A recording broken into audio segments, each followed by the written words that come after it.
Hello all! Today I'm going to unbox Hidden Strike American Revolution from Worthington Publishing, a game by Maurice Suckling and Dorian Richard.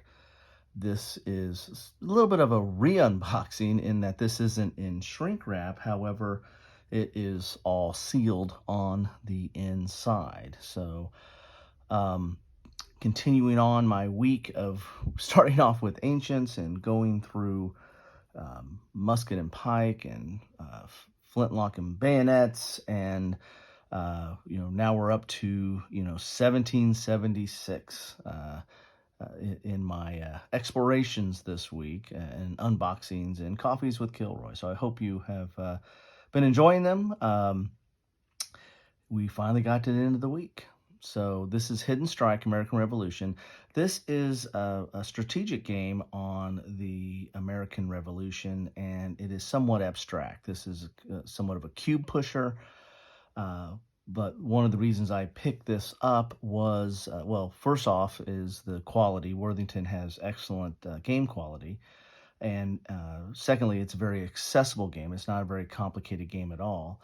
And third is because it's abstract, because it's not your 1776 or Washington's War, or a little bit of a deeper hex encounter or card driven type game. This is a little bit more abstract and plays a lot quicker as well. So I'll put a link. I've done a review of American Revolutionary games, strategic level games. I'll put a link to that in my description below. But this goes into that mix now, and it covers a little bit different aspect of the war, in an abstract way. So let's get inside the box and see what I'm talking about.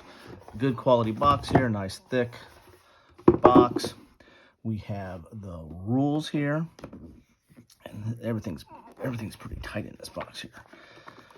So you have your rules booklet. Now, I don't know if there was, normally Worthington, or a lot of time Worthington gives two rules booklets. I just got one, I think, in this. So I don't know if, and this was not in shrink, so I don't know if two came with this or not, but I got one. So on the back, you've got your rule summary, your turn sequence, your rules to remember, your winning the game, your game end conditions, and your troop strength values. So I like it when they use the back of the rule book for a player aid. So that's nice. I like that right off the bat. And as you can see here, this is a cube pusher, right? The little cubes count as 1, long cubes count as 2, and the extra long cubes count as 3. This is, again, a little bit more abstract. Got 20 pages of rules. It's dual column, full color. You got your introduction, your game board, which is a mounted game board, very nice. Here's all your different types of cubes. And as you can see here, we have a lot of different factions represented. We have, fleets. We have, British. We have the Hessians, Dragoons, Loyalists, Grenadiers, and Native Americans. And then on the American side, you have, or the soon-to-be American side, right? You have the regular Allied, militia, Minutemen, Native Americans, Allied fleet, and veterans. So there you have that. And then it goes into the rules. You got cards and abilities. This is a card. I don't know if it's necessarily card driven, or, well, it's pretty much card. The cards tell you what you can do. So I would probably say this is kind of card driven, not necessarily card assisted. You need the cards to kind of tell you what can be done in a turn. And you have troop cards, fleet cards, and event cards. Here's some more examples of those cards there. And then you've got your troop strength, all the different cubes and their values listed out there. You have card abilities, regions, fleets. Then you have winning the game. And we're already on page 5, so not that complex of a game. Here's playing the game on page 6, your sequence of play.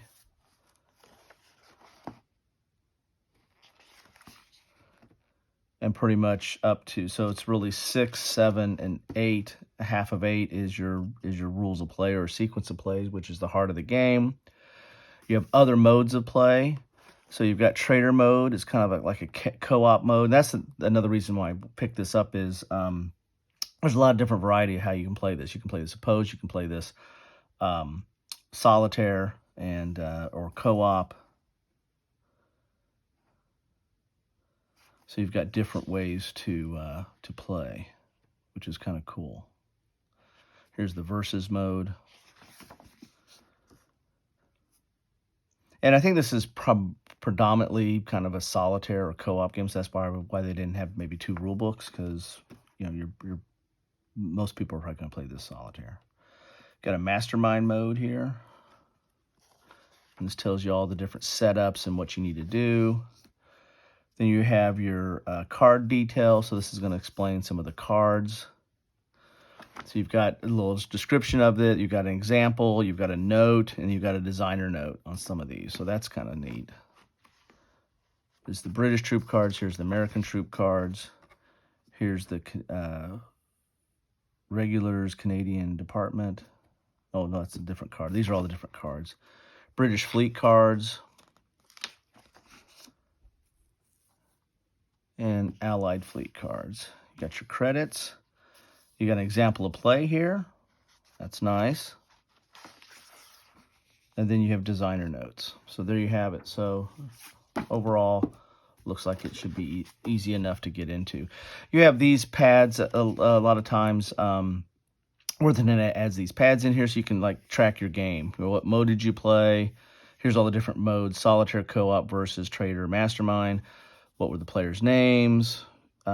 Which side did they play? What was the winning side? Any notes? You can mark out some of the final results here. And these are double-sided. So, I mean, it's a way to keep track of your games. And especially in their games that have kind of a solitaire mode, they use these pads a lot because they're kind of... it's a way you keep track of stuff. So here's the board. We'll take a look at that in a second. It's a nice mounted board here. This has one of the Worthington storage trays, which are nice as well. So we got a lot of cubes here that are still sealed. As I said, this didn't come in shrink, but everything inside was, still brand new. So then we have a bag of baggies. I don't know if we necessarily need these baggies if you got this storage tray, but I got, we can always use extra baggies, right? So we have the cards, which again are the heart of the game. I mean, pushing cubes on a board and playing these cards is kind of the heart of the game here. So we got to get into those. The cards are I can already tell there's a little bit of bowing on them, as you can see there. I mean, Worthington has good quality cards, but those are bowing a little bit. We'll check those out here in a second. See what we got here. And there's a nice texture to them. I don't know if you can see that with the shine, but it's got a little bit of a texture to it. They're not super thick, but they're fine. They're decent thickness. As I said, they're thin enough where there's some bowing. I don't know how long this has been in the box, but you've got your American. So this is Mastermind. Oh, okay. So I got to figure out what all these different things are. There's British forces. There's versus. So I got to figure out how I got to go through and sort out all my cards. I feel like I'm sorting out baseball cards again.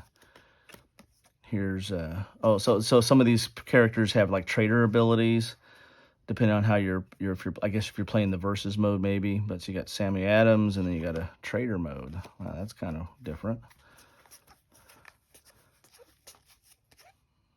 John Hancock is a trader. Wow. Benjamin Franklin is a trader. Oh my goodness.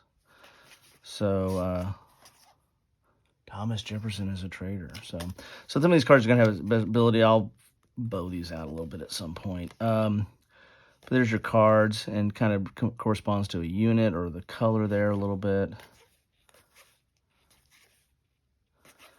The text is not, text can be kind of small on some of these cards, but not bad. As you can see, there's a little bit of a matte or texture to these. But that's all the different cards. I'm going to have to sort these out and figure out what decks they go into here.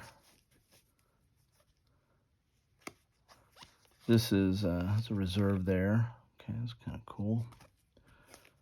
I think it looks good. There, Benedict, he should have a trader side. Yeah, he's got a trader side. That's the notorious Trader. So there you have that. Got a lot of those cards. So far, I'm liking everything I see. I'm not wild about the bowing, but of the cards or the bending of them. But other than that, I think we look generally okay. Ooh, what do we got here? George Washington is a trader, and surely you jest. American controlled. So these are those cards. These kind of, I think, go on the board once you control it. There's a certain way to control certain things, and so this will go on the board to show it's American controlled or British controlled. You're trying to control a certain number of regions on the board.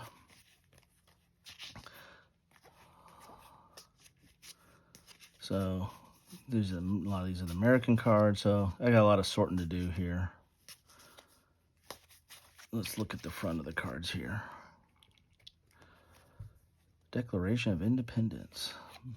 Troop cards. So you have events and you have troop cards, fleet cards. It's interesting. So troop, events, and fleet, I think probably are your 3 different kind of cards. I might have missed one, but I think that's what I'm seeing. And you can tell that texture on these, I can feel them kind of friction a little bit on here. They're nice. They have a nice feel to them. Sons of Liberty. So there you have it. Do all these, but you have all these different control cards in there. So I got some sorting to do before I play this game, of course. But the cards can fit back in this thing as well, in this tray as well. Let's get to the map and see what we have. I might have to go up Periscope a little bit here. Not an overly large map, so shouldn't have to go up too far. Nice little mounted map. It's not little, but it's not overwhelming here. Let's go all the way up here and see what we got here. So what we have here is you have all these different holding boxes. So this is where the British Army forces are going to start off, and you'll put all those different cubes in their right spot. And then they're mainly using cards to get them over to here and take over these different areas. So you've got southern colonies here. So I was off board here.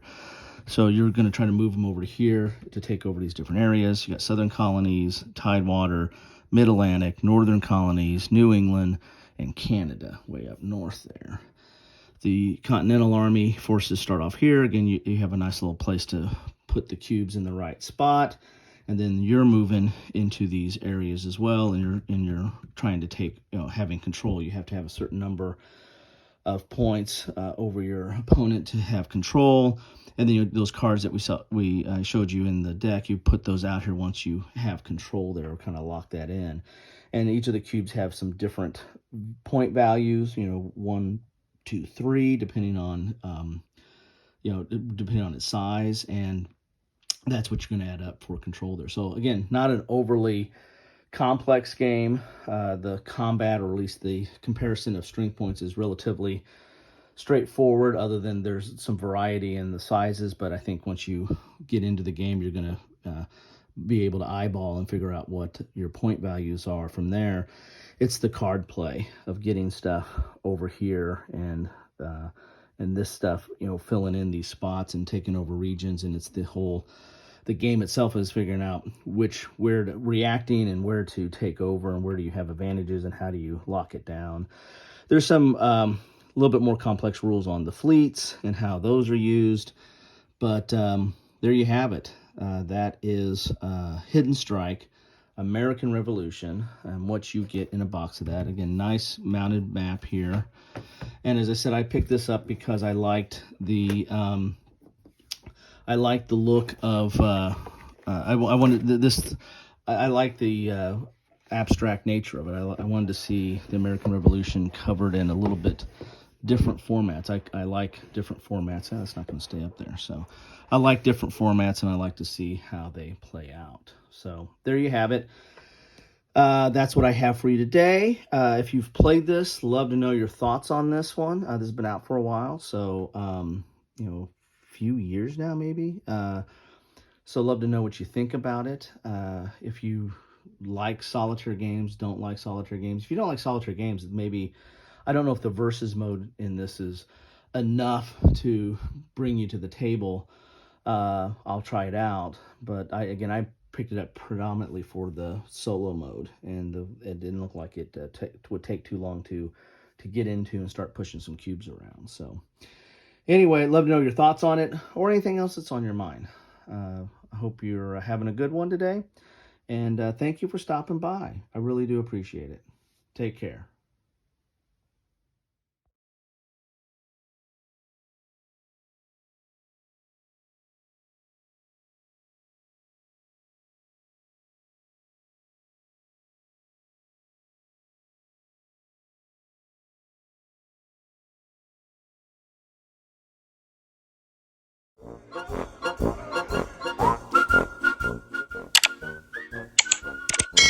Thanks for watching.